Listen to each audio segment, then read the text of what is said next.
it's been bugging me for a long time now. What could have made you want to join a group of terrorists like the Imperial Liberation Front? What was it that made you hate Chancellor Osborne that much? Enough to take his life? Tell me, Crow, please. I want to know what it was that made you who you are now.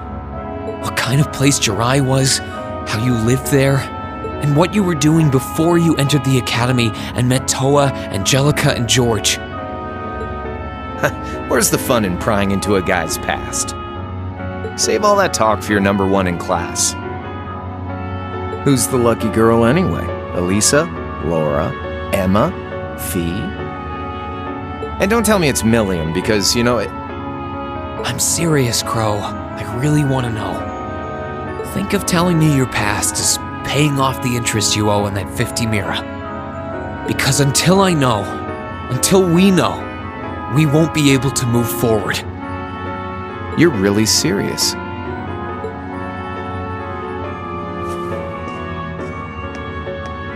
Crow?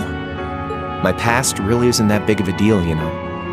It's got nothing on yours, that's for sure. If you find yourself thinking that's all when I'm done, well, I warned you. So, you really want to know? Yeah. Nothing you say will change my mind. Please, tell me. All right, you win.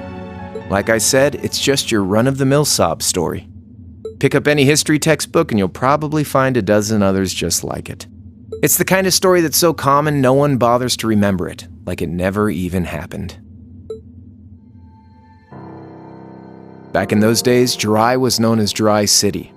It was a city-state off the coast of northwest Zemuria that prospered through maritime trade with West Erebonia, Northumbria, and Remiferia. It had a population of around 150,000 people, so it wasn't exactly a big place or anything. Because of that, the surrounding nations left it alone and let us live out our days in peace. We were pretty fortunate, all things considered. Until about 20 years ago. That was when the Northumbrian disaster struck, and much of the Principality of Northumbria was turned to salt. And as a result, trade on the northwest shore was reduced to virtually nothing. Day after day, Jirai's prosperity started to fade away. Still, it wasn't all bad. We had our fishing, our historic landmarks, our septium mines. We could make use of those to get trade going again, both to keep our state running and to help out Northumbria. In fact, the one who advocated that approach was the mayor, my grandfather. He was the last mayor Jirai City ever had. He was a stubborn old bastard, but he had this wry sense of humor and was well loved by everyone. I lost my mom and dad early, so he was also my only living relative. He taught me just about everything a guy could know. He was like a mom, dad, and your old master rolled into one, I guess. Anyway, fast forward to 10 years ago. Out of nowhere, we received this proposal from the Erebonian government. They said they wanted to extend a railway line from Heimdall all the way to Jirai. We relied on the sea for trade before, but there wasn't any reason to believe we couldn't benefit from being connected to Heimdall by rail. The proposal drew overwhelming support from the city's council, and as a result, my grandfather was forced to accept. Within a year, the city had all of its old life back and then some. The streets were more bustling than ever. But keep in mind, this was a result of huge amounts of imperial capital flowing into the city. Land and buildings we once treasured were bought up left and right. Everything became a target for investment. People only cared about making money. Something similar supposedly happened in Crossbell too, but unlike there, no opposition existed in Jirai.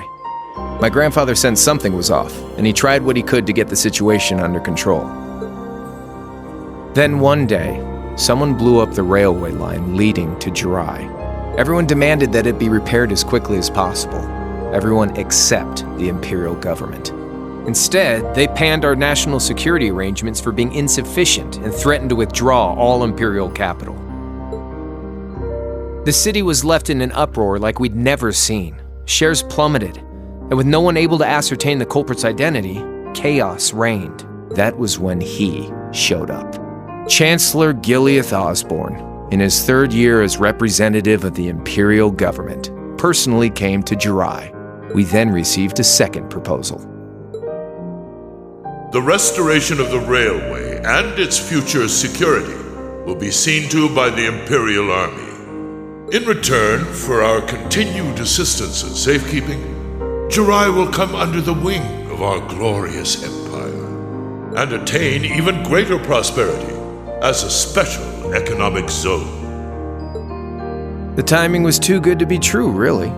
Realizing this, my grandfather staunchly opposed the idea. He tried everything he could to convince the city's council to reject the offer.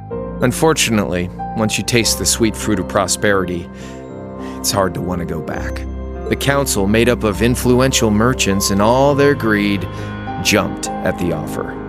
And tempted by the elimination of customs, together with the tax breaks from being an SEZ, many of the citizens did too. And during all that, they'd conveniently found a suspect behind the railway incident: my grandfather. He loved Jirai more than anyone, and up till then, its people loved him too.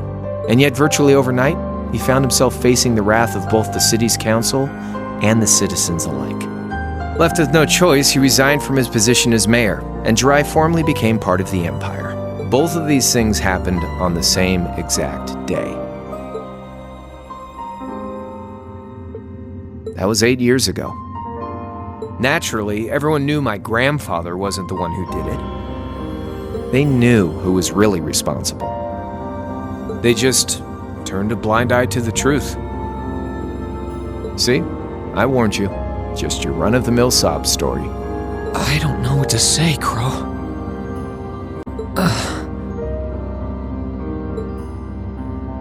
What happened to him after that? Your grandfather. One day, he just up and died. Once he resigned, the whole affair with the railway getting blown up was all but forgotten. He lived comfortably in retirement for about half a year, fell ill, and that was that. He just lost the will to go on, I guess. Like I said, he was the only family I had. I mean, I had plenty of friends even then, but I chose to leave it all behind.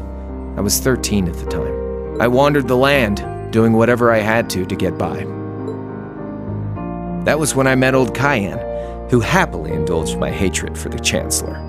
And with his financial backing, I went out with the goal to find others who were just like me. That was the beginning of the Imperial Liberation Front.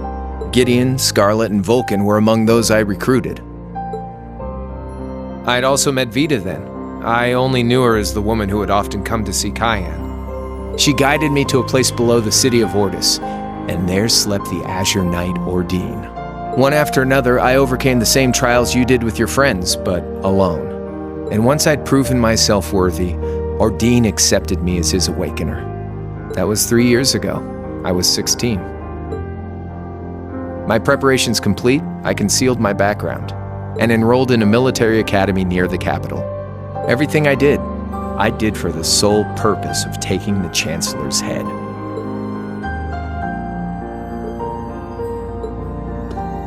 Come on now, what's with the face? You look sadder about all this than I do. Yeah, I guess. I swear. I'm not trying to tell you the Chancellor was evil or anything.